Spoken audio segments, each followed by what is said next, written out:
मैं उनके बारे में बोल रहा हूं जिनके बारे में वज़ीर आज़म मोदी ने कहा था कि घुसपैठी है।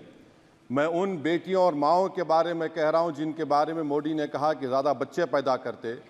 आलम यह है कि नरेंद्र मोदी रोजगार का कैंप चलाती है नौजवानों के लिए कि तुम इजराइल में जाकर काम करो, उनको कैनन फॉडर बना रही है ताकि फलस्तीनियों की जायदादों को हड़प कर सके। ये भी तो निखिल गुप्ता को किसने ऑर्डर दिया था पनून को मारने का? अगर नहीं दिया तो उसको बचाइए, और अगर दिया नहीं तो फिर उस पर पीएमएलए क्यों नहीं लगाते? और सर तकरीर को टीपू सुल्तान के नजर कर रहा हूं, ये टीपू सुल्तान की फोटो है, क्या आप इससे भी नफरत करेंगे? सर ये संविधान में टीपू सुल्तान की फोटो है जिस पर वल्लभ भाई पटेल ने साइन किया। श्यामा प्रसाद। मोहतरम चेयरमैन साहब, मैं आज इन लोगों की तरफ से बोल रहा हूं जो दिखते तो हैं, जिनके बारे में बात तो होती है मगर उनकी कोई नहीं सुनता। मैं उनके बारे में बोल रहा हूं जिनके बारे में वज़ीर आज़म मोदी ने कहा था कि घुसपैठी है। मैं उन बेटियों और माओं के बारे में कह रहा हूं जिनके बारे में मोदी ने कहा कि ज़्यादा बच्चे पैदा करते। मैं उन मासूम नौजवानों के बारे में कह रहा हूं जिनको मॉब लिंचिंग के ज़रिए मारा जा रहा है। मैं उन बेज़ुबान माँ और बाप के बारे में बोल रहा हूं जिनकी औलाद आज इस हुकूमत के गलत कानून के चक्कर में जेलों में सड़ रहे हैं। सर, मैं दस्तूर जब इस ऐवान में बन रहा था, संविधान बन रहा था, तो उस वक्त अलहदा वोटर लिस्ट और इंतखाबी रिजर्वेशन की बात आई, तो उस वक्त के हमारे फाउंडिंग फादर्स ने, हमारे बुजुर्गों ने, दोनों समुदाय के हिंदू और मुसलमानों ने फैसला किया कि हम इस पर राज़ी नहीं होंगे।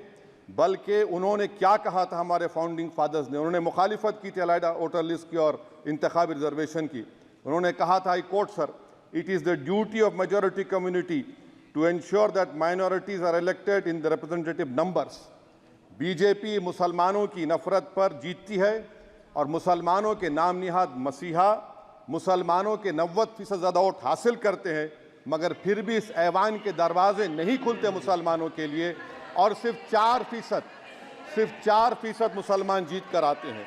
सर, संविधान सिर्फ एक किताब नहीं है जिसे चूमा जाए, संविधान एक किताब नहीं है जिसे दिखाया जाए, संविधान एक सिंबल भी है, मगर संविधान एक हमारे बुजुर्गों के ख्वाबों की किताब है।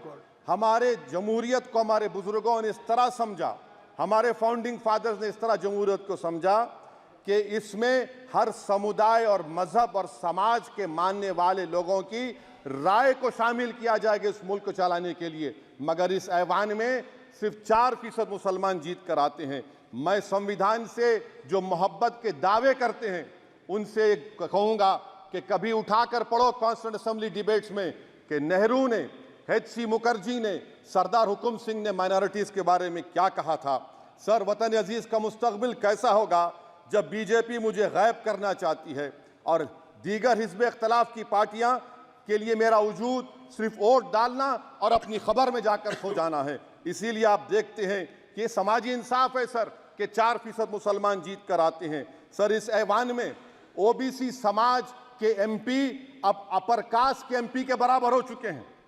OBC समाज के MP अब अपर कास्ट MP के बराबर हो चुके हैं और 14% मुसलमान सिर्फ 4% जीत कर आते हैं। CSDS का डेटा ये बताता है कि इस मुल्क में जो वोट बैंक है, जो एक मुश्त वोट डालता है, वो अपर कास्ट का है। मुसलमान का कभी ना वोट बैंक था ना कभी रहेगा। सर, 4 जून के बाद 6 मुसलमानों की मॉब लिंचिंग हुई, 11 घरों को मध्य प्रदेश में मोदी के बुलडोजर ने निस्तो नाबूद कर दिया। हिमाचल प्रदेश में एक मुसलमान की एक दुकान को लूट लिया गया और हिज़्ब इख्तिलाफ की पार्टियों की तरफ से सन्नाटा है। शायद अब वक्त आ चुका है कि लफ्ज मुसलमान का नाम लेना भी अब उस पर पाबंदी आयद कर दी जाएगी। सर, मैं ये बात बताना चाह रहा हूँ कि नरेंद्र मोदी को जो मैंडेट मिला है। एक मिनट, आप लोग बैठ जाएं, कृपया आप लोग बैठ जाएं। श्री मनसुख मांडविया जी, आप लोग बैठ जाएं, कृपया माननीय सदस्य बैठ जाएं। श्री मनसुख मांडविया जी, कृपया आप लोग बैठ जाएं। अपने प्रारंभिक आप लोग बैठ जाएं, आप लोग बैठ जाएं। माननीय सदस्य ने अपने प्रारंभिक भाषण में जो शब्द प्रयोग करा है उसको ऑथेंटिकेट करा जाए। और अभी उन्होंने उल्लेख करा कि मोदी के बुलडोजर ने वहाँ मॉब लिंचिंग करा है, उसको भी ऑथेंटिकेट करा जाए। निश्चित तौर से इसको ठीक है। ठीक है। उवैसी साहब जब भी कोई बात नहीं नहीं सर, आप चेयर पर बैठे हैं जी, इसलिए आप मंत्री जी को पेट में दर्द हुआ, माशाल्लाह, शुक्रिया उनका। नहीं, तो सर मैं ये बोल मंत्री की रहा था, जवाबदेही है ये अरे ये नहीं मंत्री इससे की बुरी बात क्या है? पेट में दर्द हो सकता है। वो दर्द ये सब ठीक अच्छा है। दर्द हुआ, चलिए दर्द हुआ, दिल का दर्द हुआ। तो सर जो नरेंद्र मोदी को मैंडेट मिला है वो सिर्फ और सिर्फ मुसलमानों की नफरत पर हिंदुत्व की वजह से मिला है। I would like to say it is not Modi's in doc but every single person voted him despite his anti Muslim voice. And I would like to tell the opposition parties, this is not a moral victory for you, this is a victory of majoritarianism. Everyone should contemplate and do introspection. Why is it that the OBCs and the upper caste are getting their due representation? Why are the Muslims not getting? Are we here only to vote for you and not to get elected? If that is the case, please tell us that we are only here to vote for you. Sir, आज भारत के आधे नौजवान बेरोजगार हैं और रोजगार की तालाश, बेरोजगारी का आलम यह है सर कि मोदी सरकार के 5 साल में 75 लाख एस्पिरेंट्स की जिंदगी बर्बाद हो गई, 6 पेपर लीक हुआ। बेरोजगारी का आलम यह है सर कि रशिया जा रहे हैं, वहां जाकर अपनी जानों को दे रहे हैं। बेरोजगारी का आलम यह है कि नरेंद्र मोदी रोजगार का कैंप चलाती है नौजवानों के लिए कि तुम इजराइल में जाकर काम करो, उनको कैनन फॉडर बना रही है ताकि फलस्तीनियों की जायदादों को हड़प कर सके। ये भी कंक्लूड कर। अरे सर मेरा टाइम है। कहाँ टाइम है सर? आप ये टाइम ले लिए मेरा। सर मैं 2 मिनट दीजिए। ये विश्वगुरु की पॉलिसी है। इजराइल को 27 टन हथियार जा रहा है। 9 मिलियन भारत के लोग गल्फ में काम करते हैं, क्या असर पड़ेगा? 47,000 इजरायली फलस्तीनी मार चुके हैं।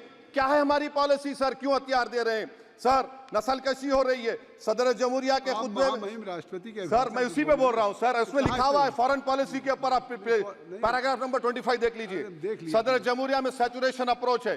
क्यों नहीं मोदी सरकार माइनॉरिटीज को फ्री स्कॉलरशिप को डिमांड करती है सर? उसको आपने बजट कम कर दिया। सर बनारस का बुनकर 18 महीने से मंडी का शिकार है, सूरत और बेंगलुरु जा रहा है। सर आखिरी बात कंक्लूड कर रहा हूं, आखिरी बात सर, पनून केस में निखिल गुप्ता, मोदी ने कहा था कि हम घर में घुसकर मारा, तो निखिल गुप्ता को किसने ऑर्डर दिया था पनून को मारने का? अगर नहीं दिया तो उसको बचाइए, और अगर दिया नहीं तो फिर उस पर पीएमएलए क्यों नहीं लगाते? और सर समाप्त करो। कमेटी बनाई आपने, उसका क्या हुआ? सर हम एससीओ को नहीं जा रहे। सर मैं आपको बता रहा हूं कि मैं अपनी इस तकरीर को टीपू सुल्तान की नजर, सुनिए सर, अब हो गया खत्म कर रहा हूं सर। मैं अपनी तकरीर को टीपू सुल्तान के नजर कर रहा हूं। ये टीपू सुल्तान की फोटो है, क्या आप इससे भी नफरत करेंगे? सर ये संविधान में टीपू सुल्तान की फोटो है जिस पर वल्लभ भाई पटेल ने साइन किया। श्यामा